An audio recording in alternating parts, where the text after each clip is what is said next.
Morning. नमस्कार विद्यार्थी भाइ बहिनीहरू। अनक मिडियाको सहकार्यमा नेपाल भाषा एकाडेमीबाट प्रसारण भइरहेको नेवा एफएम 106.6 मेगाहर्जको तरङ्गमा यहाँहरूलाई हार्दिक स्वागत छ। कीर्तिपुर नगरपालिकाद्वारा सञ्चालित रेडियो शिक्षा कार्यक्रम लिएर आज पनि म मङ्गल माध्यमिक विद्यालयको विज्ञान शिक्षक लोचन भट्टराई तपाईहरूको रेडियो सेट सामु उपस्थित भइसकेको छु। विद्यार्थी भाइ बहिनीहरू, तपाईहरूले कक्षा 8 को विज्ञान विषयको रेडियो पाठ हरेक हप्ताको बुधबार ठीक 10 बजेदेखि 10:30 सम्म यसै समयमा सुन्दै आइरहनु भएको छ। साथै यस कार्यक्रमको पुनः प्रसारण साँझ 7 बजे सुन्न सक्नुहुनेछ भने www.nevafm.com लगइन गरी विश्वभरिबाट र जुजु महर्जन लगइन गरी युट्युबबाट समेत आफ्नो फुर्सदको समयमा सुन्न सक्नुहुनेछ। ल भाइ बहिनीहरू, किताब, कपी र कलम लिएर सदाझै रेडियो सेट सामु सिक्नको लागि बस्नुहोस् है त। भाइ बहिनीहरू, अघिल्लो हप्ता हामीले measurement of mass, measurement of weight र मेजरमेन्ट अफ टाइमको बारेमा छलफल गर्यौं। यसैसँग सम्बन्धित मैले भाइ बहिनीहरूलाई केही प्रश्नहरू समेत दिएको थिएँ। भाइ बहिनीहरूले पक्कै पनि समाधान गर्नुभयो होला, होइन त? भाइ बहिनीहरू, उक्त प्रश्नहरूको समाधान तपाईहरूले आफ्नो विद्यालय खुलेपछि आफ्नो शिक्षक शिक्षिकाहरूलाई देखाई करेक्सन गर्नुहुनेछ भन्ने आशा गरेको छु। भाइ बहिनीहरू, आज म तपाईहरूलाई एकाइ 11 मा रहेको सजीवहरू लिभिङ बिङ्स अन्तर्गत केही सूक्ष्म जीवहरू सम माइक्रो अर्गानिजमको बारेमा सिकाइ सहजीकरण गर्नेछु। भाइ बहिनीहरू, यस पृथ्वीमा अनेक प्रकारका जीवहरू पाइन्छन्। तिनीहरूमध्ये कुनै अति साना र कुनै धेरै ठुला आकारका हुन्छन्। अति साना जीवहरूलाई हाम्रो आँखाले देख्न सकिँदैन, तर सूक्ष्मदर्शक यन्त्रको सहायताबाट मात्र हामी त्यस्ता जीवहरूलाई देख्न सक्छौँ। त्यस्ता जीवहरूलाई हामी सूक्ष्म जीवहरू भन्दछौँ। भाइ बहिनीहरू, सूक्ष्मदर्शक यन्त्रलाई अङ्ग्रेजीमा माइक्रोस्कोप भनिन्छ। तपाईहरूले आफ्नो विद्यालयको विज्ञान प्रयोगशालामा पक्कै पनि माइक्रोस्कोप देख्नुभएकै होला। यही माइक्रोस्कोपको सहायताबाट मात्र देख्न सकिने अति साना जीवहरूलाई हामी सूक्ष्म जीवहरू अथवा माइक्रोस्कोपिक अर्गानिजम भन्छौँ, जसलाई हामी माइक्रो अर्गानिजम पनि भन्छौँ। त्यसो भए ल भन्नुहोस् त भाइ बहिनीहरू, सूक्ष्म जीवहरू भनेको के हो? What are microscopic organism? हो, ठिक भन्नुभयो। अति साना जीवहरू जसलाई हाम्रो आँखाले देख्न सकिँदैन, तर सूक्ष्मदर्शक यन्त्रको सहायताबाट मात्र देख्न सकिन्छ भने त्यस्ता जीवहरूलाई सूक्ष्म जीवहरू अर्थात् माइक्रो अर्गानिजम भनिन्छ। फेरि सुन्नुहोस् है त। अति साना जीवहरू जसलाई हाम्रो आँखाले देख्न सकिँदैन, तर सूक्ष्मदर्शक यन्त्रको सहायताबाट मात्र देख्न सकिन्छ भने त्यस्ता जीवहरूलाई सूक्ष्म जीवहरू अथवा माइक्रो अर्गानिजम भनिन्छ। The organisms which cannot be seen through our naked eyes but can be seen through microscope and called microscopic organism.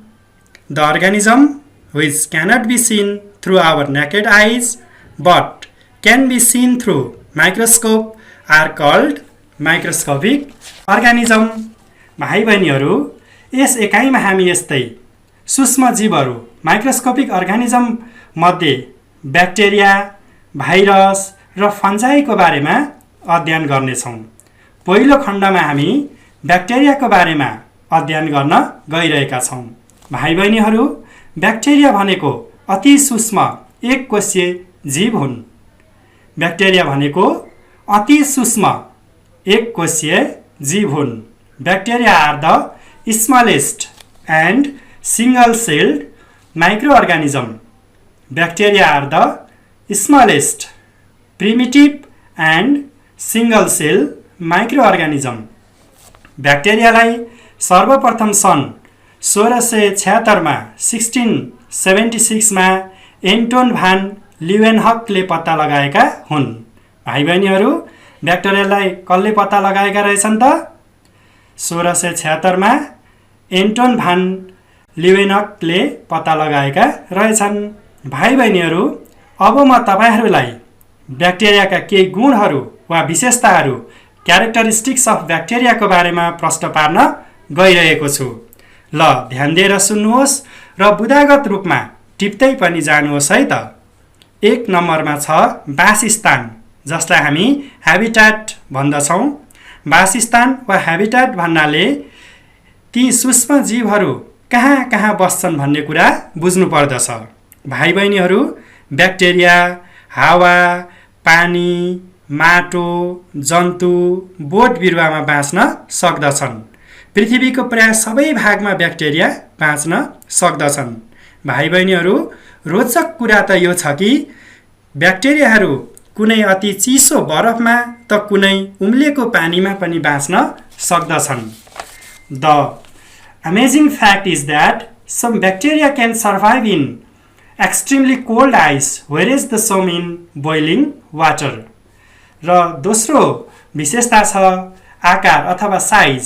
भाइ बहिनीहरू, ब्याक्टेरियाको आकार अति नै सूक्ष्म अथवा अल्ट्रा माइक्रोस्कोपिक हुन्छ। अल्ट्रा माइक्रोस्कोपिक भन्नाले अति नै सूक्ष्म, जुन चाहिँ हामी ब्याक्टेरियालाई हाम्रो नाङ्गो आँखाले देख्न सक्दैनौँ। त्यस्तै गरी यसको ब्याक्टेरियाको तेस्रो विशेषता रहेको छ ब्याक्टेरियामा वास्तविक न्युक्लियस हुँदैन अथवा एक्सियल न्युक्लियस हुँदैन। Axial nucleus is absent in bacteria. र चौथो विशेषतामा भाइ बहिनीहरू, ब्याक्टेरियाको बाहिरी कोष सेल झिल्ली अथवा सेल मेम्ब्रेनले घेरिएको हुन्छ। कुनै ब्याक्टेरियाको बाहिरी कोष सेलमा भित्ता अथवा सेल वाल पनि रहेको हुन्छ। र त्यस्तै गरी अब हामी अर्को विशेषता पढौँ है त। अब ब्याक्टेरियाको फुड ह्याबिटको बारेमा हामी पढ्नेछौँ। ब्याक्टेरियाहरूले के कसरी चाहिँ खानेकुरा प्राप्त गर्दछ भन्ने कुरा नै यसको फुड ह्याबिट हो। भाइ बहिनीहरू, यिनीहरू मध्ये केहीमा हरितकण अथवा क्लोरोफिल हुन्छ र आफ्नो खाना आफै बनाउन सक्दछन्। Some of the them have chlorophyll and can prepare their own food by themselves. यसरी आफ्नो खाना आफै बनाउनेलाई स्वपोषक अथवा अटोट्रप्स पनि भनिन्छ। त्यस्तै गरी कुनै परजीवी हुन्छन् र अन्य सजीवको खाना सोसेर लिन्छन्।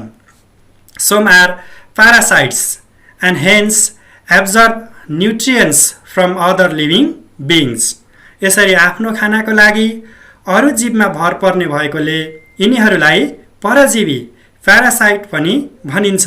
र यस्तो खालको फुड ह्याबिटलाई हामी अटोट्रपिक न्युट्रिसन परपोषक पनि भन्दछौँ।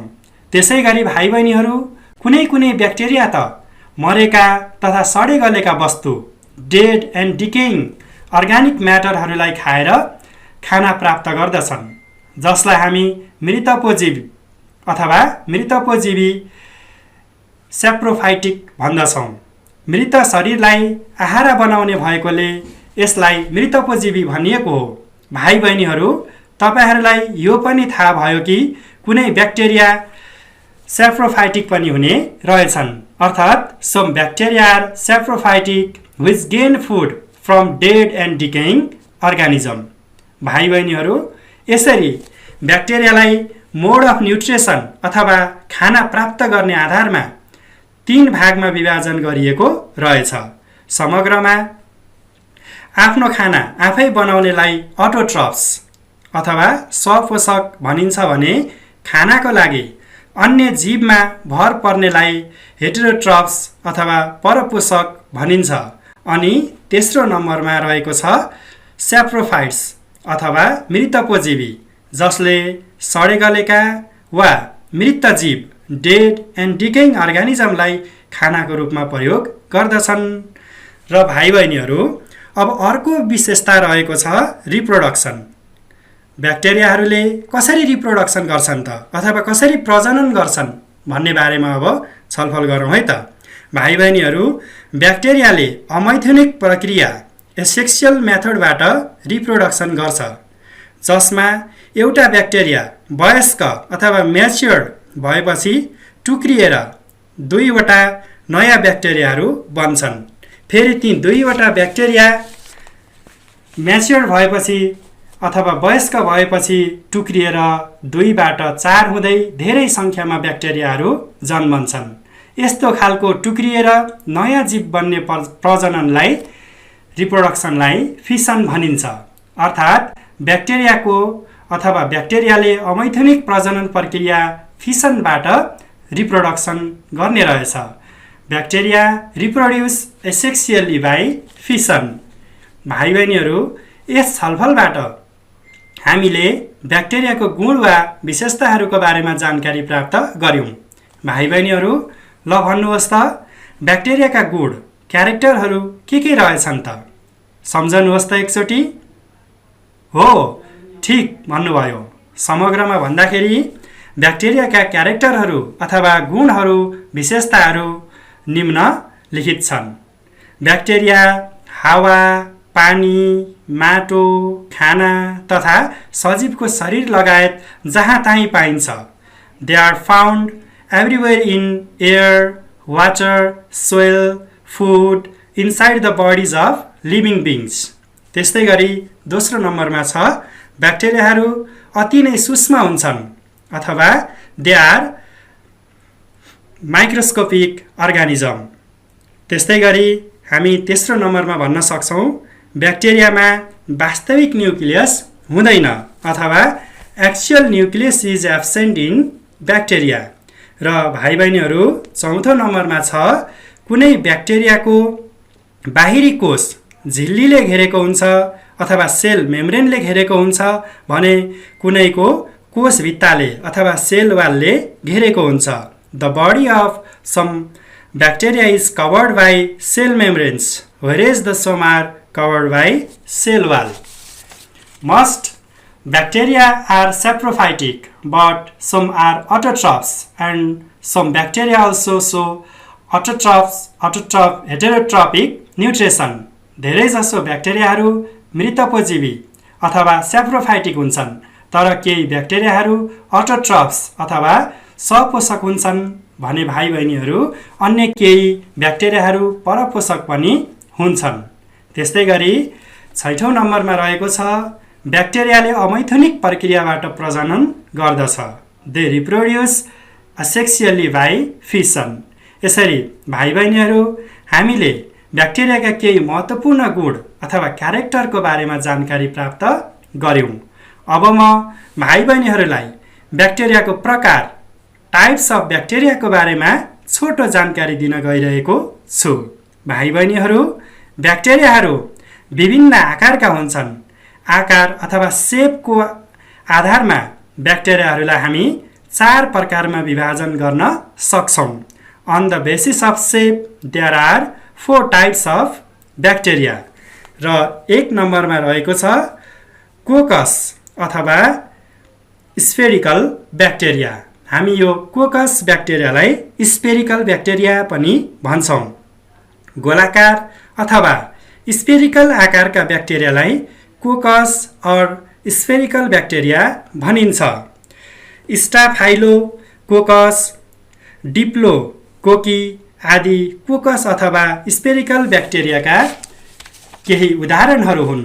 यिनीहरू समूहमा अंगुरको झुप्पा, cluster like a bunch of grapes जस्तो आकार अथवा कुनै कुनै लामो चेन बनाएर र कुनै जोडा अथवा पेयर बनाएर पनि बस्छन्। र दोस्रो नम्बरमा छ भाइ बहिनीहरू ब्यासिलस ब्याक्टेरिया, जसलाई हामी रड सेप्ड ब्याक्टेरिया पनि भन्छौं। 6 आकारका ब्याक्टेरियालाई रड सेप अथवा ब्यासिलस ब्याक्टेरिया भनिन्छ। यी ब्याक्टेरिया सिंगल अथवा चेन बनाएर बसेका हुन्छन्। इस्चेरी चेन कोइल, ब्यासिलस एन्थ्रासिस यसका केही उदाहरणहरू हुन्। त्यस्तै गरी तेस्रो नम्बरमा छ भाइ बहिनीहरू स्प्रिलियम ब्याक्टेरिया, अथवा यो स्प्रिलियम ब्याक्टेरियालाई हामी स्पाइरल सेप्ड ब्याक्टेरिया पनि भन्छौँ। भाइ बहिनीहरू, तपाईहरूले काँक्राको लहरा बाँसमा वरिपरि बेरिँदै माथितिर बढेको देख्नुभएकै होला। यसरी माथितिर गएको लहराले कोइल अर्थात् स्पाइरल सेप बनाउँछ। जस्तै तपाईहरूले स्प्रिङ पनि देख्नुभएकै होला। हो, यस्तो खालको आकार भएका ब्याक्टेरियाहरूलाई स्पाइरल सेप्ड ब्याक्टेरिया अर्थात् स्पिरिलियम ब्याक्टेरिया भनिन्छ। ल्याक्टो स्पाइरा, स्पिरिलियम स्पाइरल सेप ब्याक्टेरियाका उदाहरणहरू हुन्। ल्याक्टो स्पाइरा र स्पिरिलियम ब्याक्टेरिया चाहिँ यो स्पाइरल अथवा स्पिरिलियम ब्याक्टेरियाका उदाहरणहरू हुन्। त्यस्तै गरी हाम्रो चौथो प्रकार अन्तर्गत रहेको ब्याक्टेरिया छ भिब्रियो अथवा यसलाई हामी कमा सेप ब्याक्टेरिया पनि भन्छौँ। भाइ बहिनीहरू, अर्धविराम भन्ने त तपाईँहरूलाई थाहा नै होला। अर्धविराम अर्थात् कमा आकारको सेप हुने भएकोले यसलाई हामीले कमा सेप ब्याक्टेरिया पनि भन्छौँ र यो कमा आकारको ब्याक्टेरियालाई हामीले कमा सेपका साथै यसलाई हामी भिब्रियो ब्याक्टेरिया पनि भन्दछौँ। भिब्रियो कोलेरा, भिब्रियो अर्थात् कमा सेप ब्याक्टेरियाको उदाहरण हो। कमा सेप ब्याक्टेरियाको उदाहरण के रहेछ त? भिब्रियो कोलेरा हो। भाइ बहिनीहरू, यसरी आकार अथवा सेपको आधारमा ब्याक्टेरियालाई 4 भागमा बाँडिएको रहेछ, जसमा कोकस, ब्यासिलस, स्पिरिलियम र भिब्रियो पर्दछन्। के पर्ने रहेछन् त? कोकस, ब्यासिलस, स्पिरिलियम र भिब्रियो गरेर 4 प्रकारका ब्याक्टेरियाहरू हामी पाउन सक्छौँ। भाइ बहिनीहरू, मानव तथा वातावरणको लागि सबै ब्याक्टेरिया हानिकारक हार्मफुल हुँदैनन्। केही ब्याक्टेरिया हाम्रो लागि अति नै उपयोगी युजफुल पनि छन्। ब्याक्टेरियाका केही महत्त्व तथा उपयोगिता अथवा बेनिफिसियल इफेक्ट्स अफ ब्याक्टेरियाको बारेमा भाइ बहिनीहरूलाई म केही जानकारी गराउन गइरहेको छु। टिप्दै जानुहोस् है त। भाइ बहिनीहरू, ब्याक्टेरियाहरू भन्ने बित्तिकै सबै हार्मफुल हुँदैनन् है त। केही ब्याक्टेरियाहरू एकदम युजफुल पनि हुन्छन् र यसको बारेमा हामी एउटा सानो ब्रेकपछि छलफल गर्नेछौँ र अहिलेलाई चाहिँ छोटो ब्रेकको पालो है त।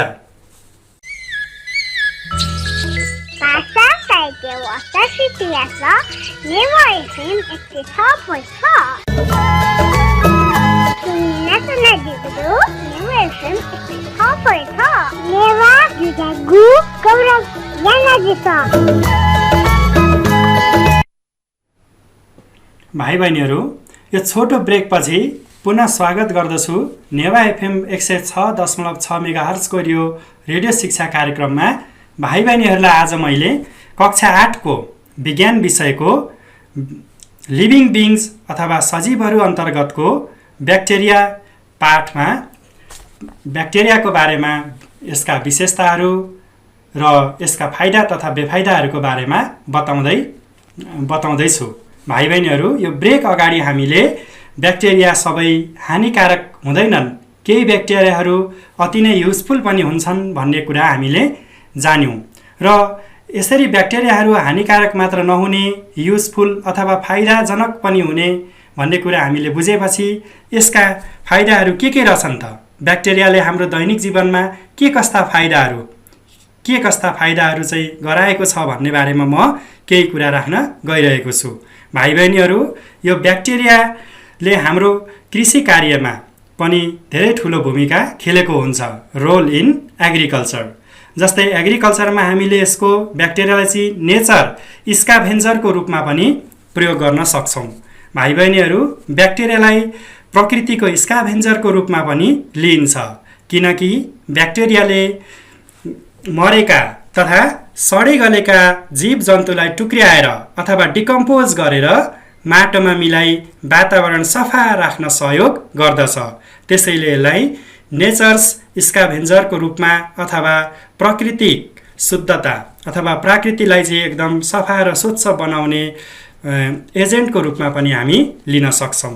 त्यस्तै गरी यसको ब्याक्टेरियाले अर्को यसको महत्त्वपूर्ण पोइन्ट भनेको रेगुलेसन अफ नाइट्रोजन साइकल। केही ब्याक्टेरिया जस्तै राइजोबियम, नाइट्रोब्याक्टर, नाइट्रोसोमोनस आदिले नाइट्रोजन चक्र अथवा नाइट्रोजन साइकल सञ्चालनमा सहयोग गरी माटोको उर्वरा शक्ति फर्टिलिटी बढाउन सहयोग गर्दछ। त्यस्तै गरी भाइ बहिनीहरू, ब्याक्टेरियाको उद्योग तथा कल कारखानामा पनि ठुलो भूमिका रहेको हुन्छ अथवा role in industry, role of bacteria in industry, जसमा हामी डेरी इन्डस्ट्रीलाई लिन सक्छौँ।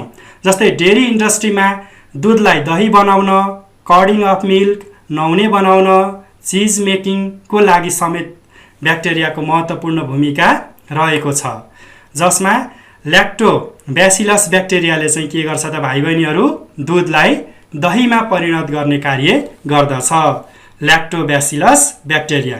त्यस्तै गरी कफी तथा सुर्ती प्रशोधन गर्न, भिनेगरको उत्पादनमा समेत ब्याक्टेरियाले सहयोग गर्दछ।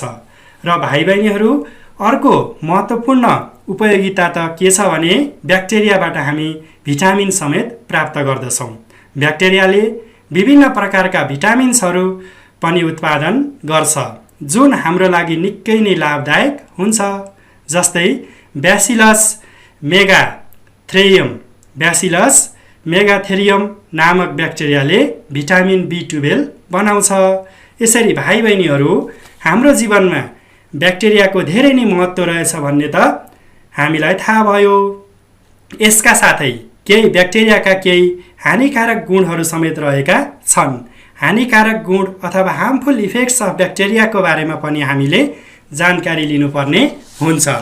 भाइ बहिनीहरू, ब्याक्टेरियाले बिरुवा, पशुपन्छी तथा मानिसमा विभिन्न रोगहरू लगाउँछ।